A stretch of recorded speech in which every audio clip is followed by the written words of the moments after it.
Okay, so here we are. We're going to look at our drums for this track. I definitely don't always start with drums. I definitely don't start by soloing or isolating anything in particular. But for this track, and definitely a lot of times for metal or rock in general, I'll start with the drums because a lot of the times they're going to need the most work and they're the most...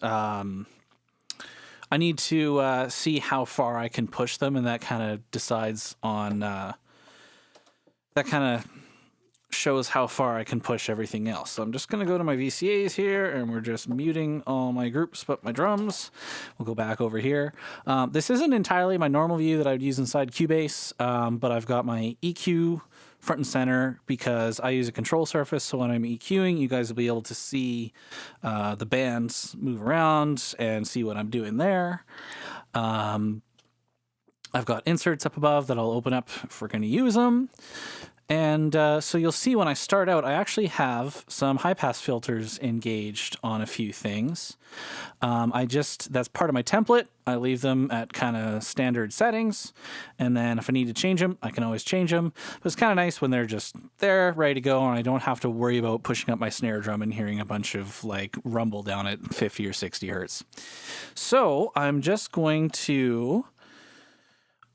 going to start by listening just to my kick, snare, and overheads. So I've got kick in and out, snare top and bottom, and then a stereo pair of overheads. We're going to start there and see what we want to do right from the top of the song here, which will start in a moment.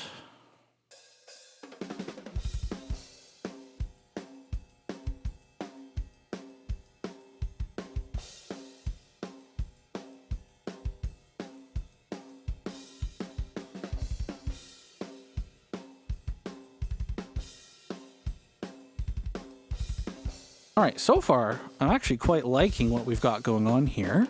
I'm just going to push up my overheads, isolate them, and see what we get there.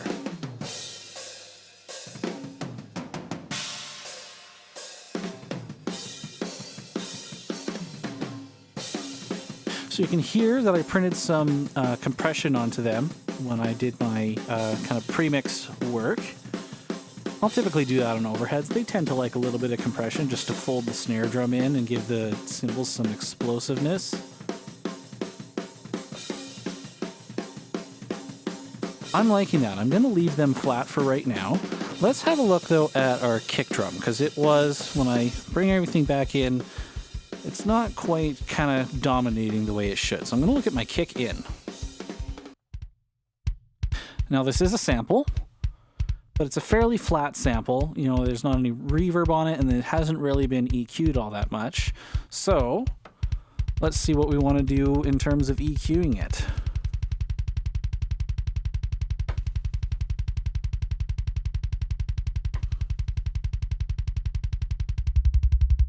So a lot of times what I'll start doing with a kick drum is I'll go to my 60 hertz, and I'm just going to kind of see how far I can push that low end before it gets too woofy and too out of control. You know, I mean, I can do that and everything blows up. But feeling like somewhere around there, it's giving a lot of like low end thump, but it's not kind of blowing up the rest of the kick sound. Although we can hear there's definitely some kind of mud and woof living up above that. So I'm going to go in. I'm just going to do a really narrow Q. Boost this way up. And see.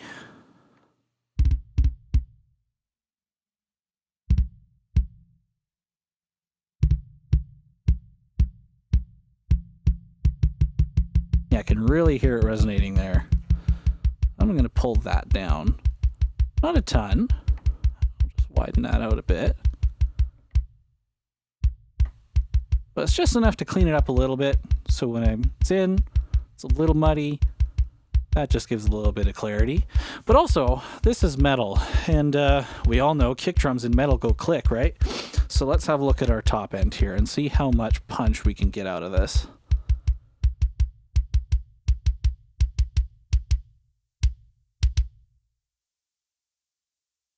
Back to the top here.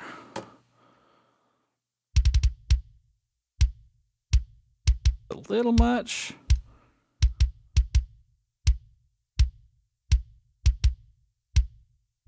I like that. It's got a nice beefy bottom end. It's got some articulation on the top. I do want maybe just a little bit of kind of nosiness. So we're going to go somewhere around 2K. I'm just going to add a little bit of that. Oops. That just gives it a little bit of slap, a little bit of nosiness. Maybe back off the very top end a touch. Now let's bring in our outside kick mic. If I just solo that, it's a sub kick mic. It's a sample as well, but it's a sample from a sub kick mic. So there's not really any much top end in it. So I think probably the only thing I'm going to do is just pull out that kind of similar low mids range here. So I'm just going to solo that, push this up, narrow it down. It's probably going to end up fairly similar place to the inside kick mic. Just pull it out a bit.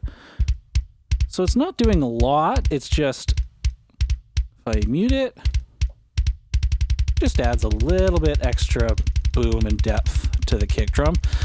So let's see how we got going on here. There we go. Now that's a kick that's got some body, it's got some definition, but I don't like it when it's like super duper like clicky, almost like you're doing it with your tongue. So I think that once we get everything else in the mix going on, this is gonna kind of just fold nicely in where it'll punch through, but it's not gonna get like really kind of annoying and ticky. Now let's look at my favorite, the snare drum. Okay. It's got a nice attack that I really like, but it's pretty darn dull. So I usually with a snare, I don't really want to boost much higher than about 5K, because after that, like even if I go to 8K, I find for me, let's just crank that up, I'm getting more cymbals bleed than I am actually really getting snare air. I'm getting a bit of the snare wires, but I have a snare bottom mic to do that. So I'm just going to reset that. I'm going to go down to like 5K. And there I'm really getting the impact. You can really hear kind of the snare, the stick hitting that head and that rim shot. Now, how much do we want this to hit you in the face is the question. Let's see how far we can get it.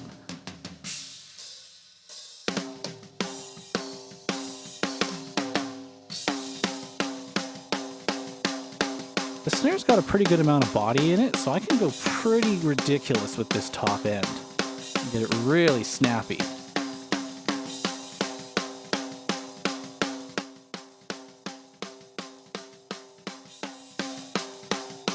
I'm liking that.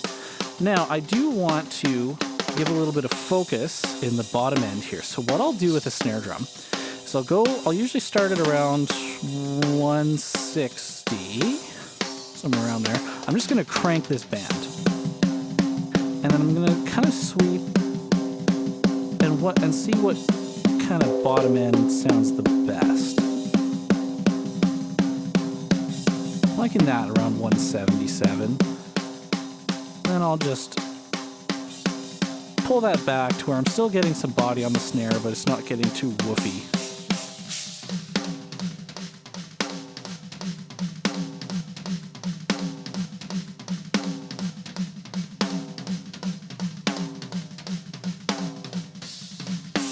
Let's go with that. And then in the snare too, I also like to add just a little bit of kind of nose or smack to it in the mid-range. I usually like right at 2.5K or just under. Let's see how much of that we can add before it gets too painful. See, that's too much. But I like that. It just going to give it a little bit of point to cut through. Now I'm going to bring in the bottom snare. And yes, I am hearing there's a good amount of bleed on this snare track. For the moment, I'm not going to touch it. I'm not going to gate it. I'm going to wait until I kind of get my whole drum sound together and see if it's too much of a problem then, or if it just kind of lives nicely within the other sources. So let's look at our snare bottom here. Well, that's pretty boring. That's really dull. So in context with the top snare, I'm going to go ahead and give it some life. There we go. Now that's getting nice and exciting, isn't it? We're also going to check our phase, though I think I probably did that when I set it up. Let's go back to the top. Oh yeah, so you can see it. You can hear it thin out there. There we go. Now I'm going to give a little bit of body into this bottom mic too. I'm going to go at the same frequency that I added low end on the top snare. That's too much. We'll go somewhere around there. Now, one thing I will do just about off the bat is compress the snare bottom. I really like the sound of a compressed snare bottom. So I'm going to pull up. So you'll notice in my channel strip, I've got various things already loaded, ready to go. So we're just going to go to our compressor. I'm going to go about a 3:1 ratio. Attack is at 30 milliseconds. You can't see those numbers there, but I'll just tell you. And release is as fast as it can go. Just see what this does.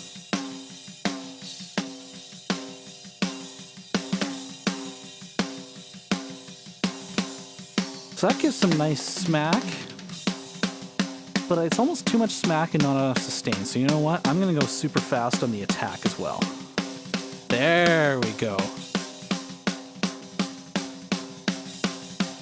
So it gives some smack, but it also gives some length to that snare bottom. I'll just solo that for you. You know, if we turn that off,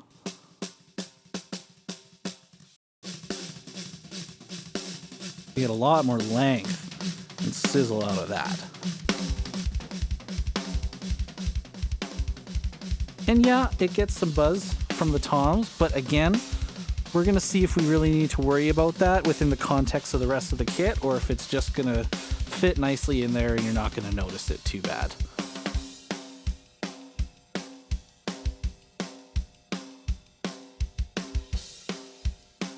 But so far, I'm feeling pretty good about this drum sound. I might have a bit too much bottom end in the kick.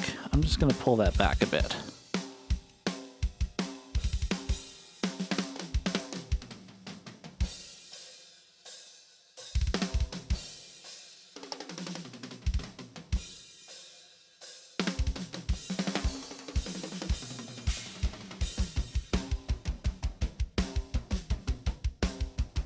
Okay, let's look at our rooms.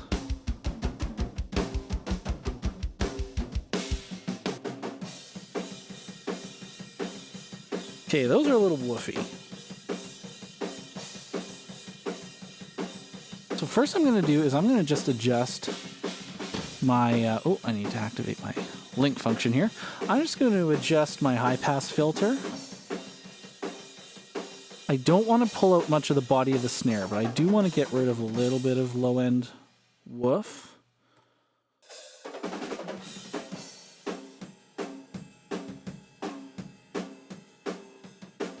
That's just focusing it a little bit. Then I'm going to go into my EQ, and I'm going to give these some mid-range. Probably around 2K.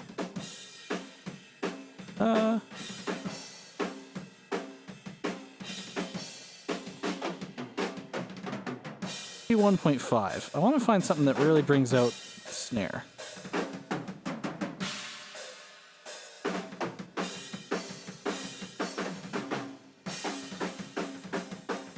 I'm still hearing a little bit too much mud, so I'm going to go in. I'm going to guess it's probably somewhere around 300, but let's sweep around and find out.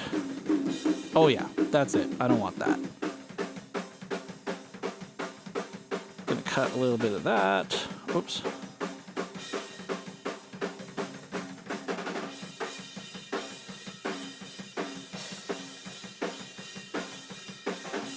Yeah, if I bring that back in.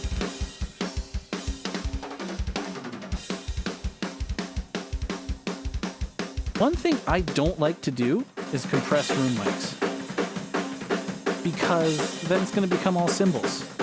And we don't really want that. I want snare drum. I want kick drum. I want toms. So you know what? Instead of compressing it, what I could do is maybe try some saturation. Let's see what this does. That's fun.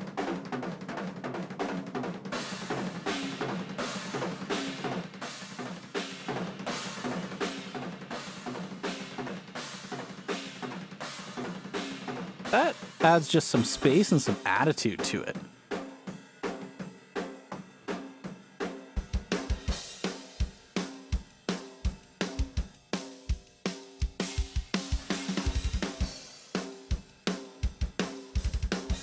And you know what? Like, I'm getting some kick drum from the overheads and some kick drum from the room. And when the drums are sold like this, that can sound a little too much. Like, it's a little too roomy.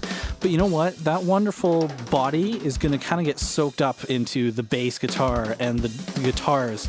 And you are going to hear kind of the close mic of the kick cut through. So for now, I'm just going to leave that like that.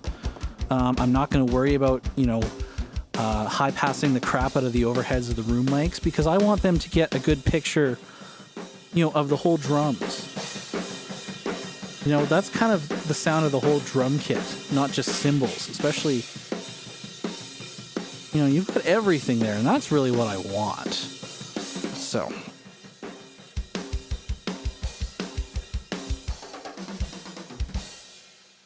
Let's look at our toms, and I think we just went through a fill there that we'll just listen to.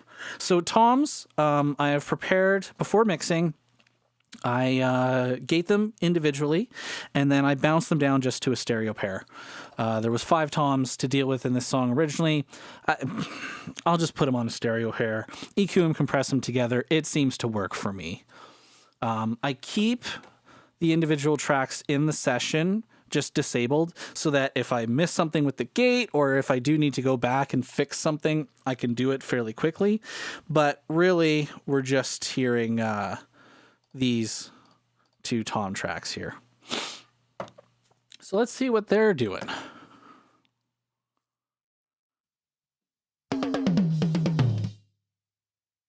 So, what am I hearing?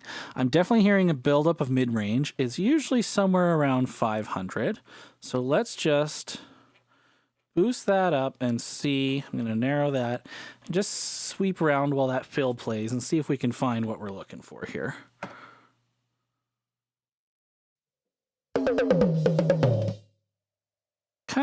Right around 550. So you know what? Let's just cut a good amount of that. We'll widen that curve out a bit.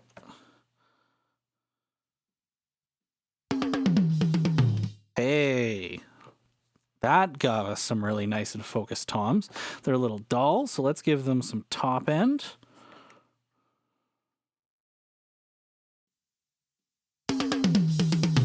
That might be a little bit too much. I'm going to bring it down to about 6K and boost that again. And then I'm also going to give just a little bit at about 3K just for a little bit of nose. Let's see what this does. Cool. Now we do need some low end. I like to kind of go around 80 hertz with toms and see how that works.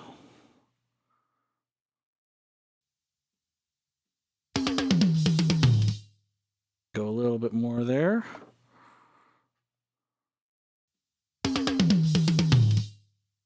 A little more. Let's get these toms big and beefy sounding. Why not?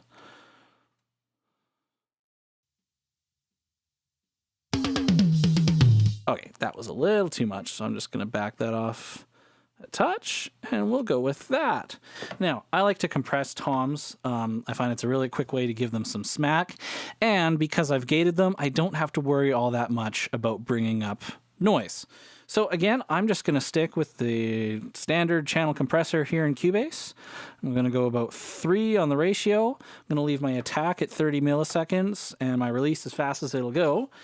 And I'm just going to kind of bring it back till we see some action on the meters.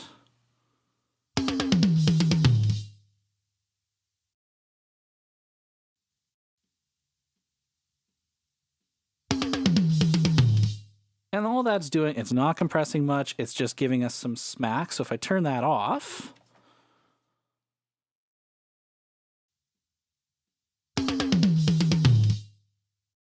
back on,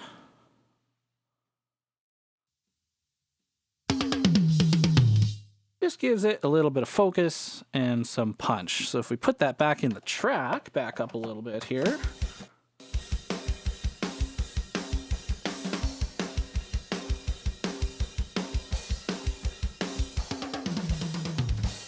Now, one thing that I always want to check is the phase on the toms.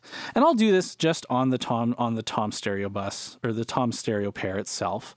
And usually I do this if I'm hearing there that toms kind of come in and out of focus with the rooms and the overheads. So let's just listen to that fill again, and I'm going to flip the phase and see if our toms sound better or worse after. I'm going to flip it in the middle here. Okay, they sounded worse when I flipped it there. I'm going to play the whole thing. Let's go back. I'm going to flip the phase. Okay, they sounded more focused there, so we're actually going to leave them how they were. Okay, moving on down the line here. You know what? I'm not going to worry about, for the moment, my rider hi-hat. We'll come to that in a minute. Now, I've got a channel here that's a snare duplicate. So this is a duplicate of the main snare top. I'm just going to go to the top of the song here.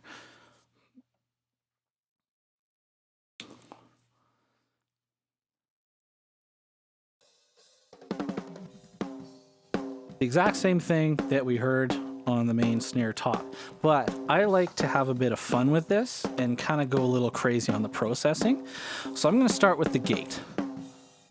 And I'm just going to see how tight we can get it. And open up the release.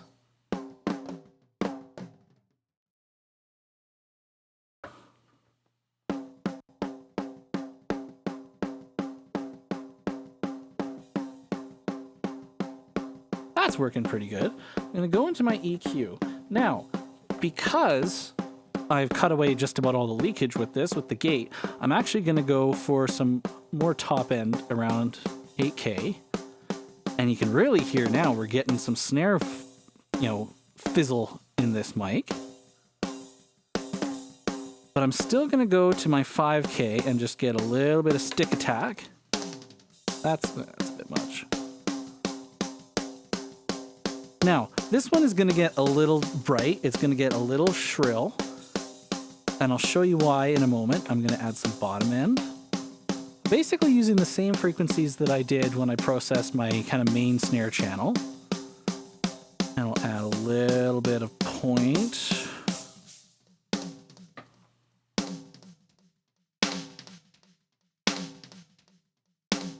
That's pretty good. Now, why have I gated this? Because I'm gonna actually take this plug-in and put it here. I'm gonna use this guy. I use a preset I've got called Snare 2, and we're just smacking it, or as Tom Lord Alge would say, we're spanking it good.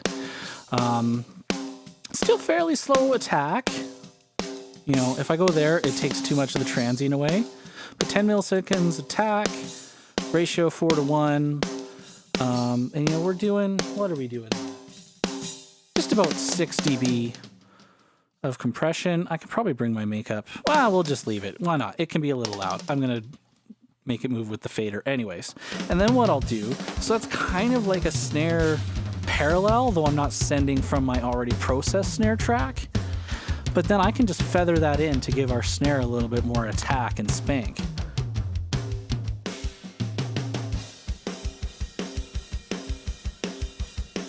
If I mute it, that really hits you over the head. I think it can be a little brighter. And I think the main snare can be a little brighter as well.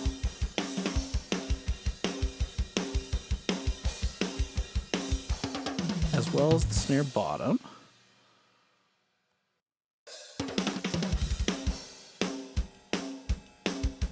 There we go. Now that's a snare drum that I like. That's gonna keep itself nice and punchy, like it's hitting you in the face. Sure, our kick drum's kind of living nicely with that. Might give it a little bit more top end.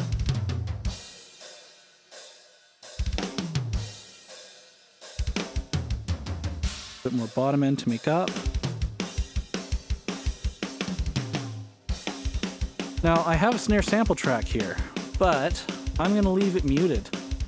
Basically, I lay the snare sample in, and I will use it, let's stop it here. I will use the snare sample kind of depending on the recording of the main snare. I was able to get what I wanted out of my main snare and my snare duplicate. So I don't feel at this point that I need to use the snare sample. I think I've got lots of room to go with using the live snare. If maybe down the road I'm just not able to get enough maybe top end or attack out of that, then I'll look at adding the snare sample in. But for the moment, I'm just going to leave it muted. So the only samples we're using are our kick in and our kick out. Everything else, we're just using live sounds. So I'm going to go back to the top here. We're going to just take a quick look at our ride and hi-hat spot mics. And the first thing we're going to do is check our phase. And you can definitely hear that's out of phase, no question. Oh yeah, I flip it and all that body comes back in. Let's look at the ride cymbal. There we go.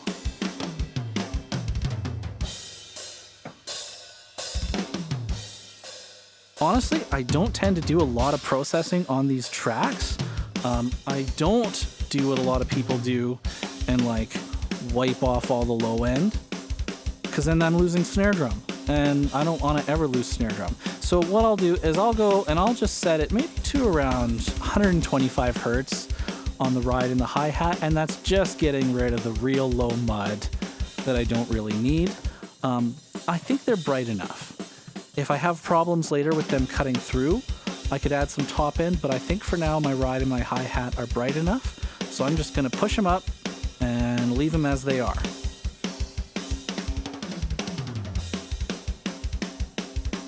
You know, I just kind of want them to add some width to the cymbals so that they just kind of poke out on either side. So now at this point, I'm going to start looking at what kind of effects do I want on my drums. Well, the first thing is that all my drums are being sent to what's called my crush bus, which is like a parallel compression bus. So let's go have a look at that. Let's go over here, and what's my first plugin? It's the Lindell, it's a 2254 emulation. What are we setting it to? Well, we're doing 2-to-1 ratio. We're doing the fastest recovery for the compressor. We're not using the limiter, we're just using compression. You can see that here, limiter is off. And let's see, what are we doing? We're doing between, this is a funny meter to read, because it starts really at minus 12. But, we're doing anywhere from 4 to 6 dB of compression. I'm not doing anything crazy. And then a little bit of EQ after that. We're basically just doing a low-end shelf right around, what's that, 56? Is that it? And a little bit of top-end shelf at 8. It's just kind of making up for what you would lose in the compression. So I'm going to just feather that in and push it into the main drum track now. Well, I think that's probably as much I need of it. That pumps too much. Yeah, that gives us some kind of presence. And it makes our snare drum hit even harder, and I will never complain about our snare drum hitting harder.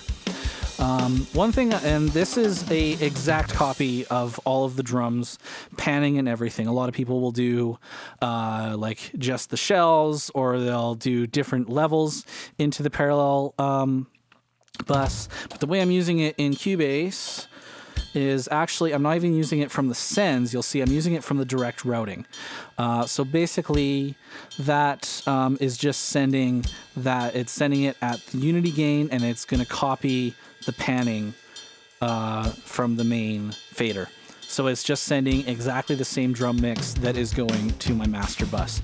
I also have this thump channel sent from my kick drum.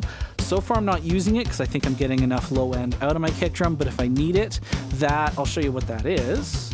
If I need it, that is this Metric Halo thump plugin. It's like a subharmonic synthesizer. And that just, well here, if I bring it in, you know, you can just hear we get some stupid low end out of that. I don't feel like I need it right now, but maybe later on it's there ready that if I need it, I just unmute it and turn it up, and it's nice and easy. Now, what other effects are we doing here? You'll notice I'm sending some things to my drum verb. That's what I called it, D-verb. It's a drum verb. What am I sending to it right now? We've got our rooms and our toms, and you know what? I think I'm going to send just a touch of my bottom snare drum to it.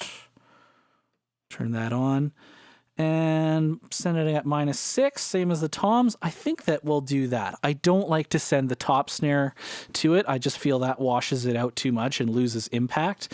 And the bottom snare is brighter anyways, and it's kind of nice getting more of that top end into the reverb. So let's go down to my effects returns, and we'll just kind of feather that reverb in and see what we like. And it's actually, so that send is going to 2 channels here. And we're doing, what are we doing? I love this reverb. I kind of wanted it to sound sort of like Chris Lord-Alge's Sony drum reverb. So I kind of made a setting that sounds as close to that as I could get, but I love this, that it's just kind of an old school grainy digital sounding reverb. Here, I'll just audition that and I'll turn it up and you can hear.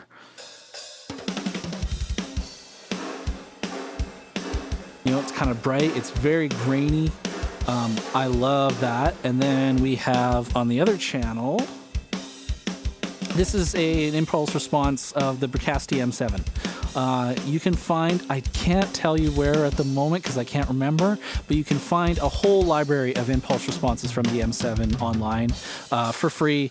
Just Google like Bricasti impulse response and you'll find it. It's just kind of a room sound. So I'll usually kind of bring both of those up. You know, and I'm not looking to wash anything out. That's too much. I just want to give it a little bit of extra space. Just like that. We'll leave that where it is for now. And that's pretty much what I do to start with my drum sound. That's where I'll start the mix. I'll get my drum sound going there. I do want to have a look at my master compressor and just see what we're doing. We're not doing a ton at the moment, and that's good. I don't want to be just having my drums in the mix and hitting like 2 dB of compression on the master. So I'm basically doing half a dB of compression there. I like that. That's great. You know, if I bypass that,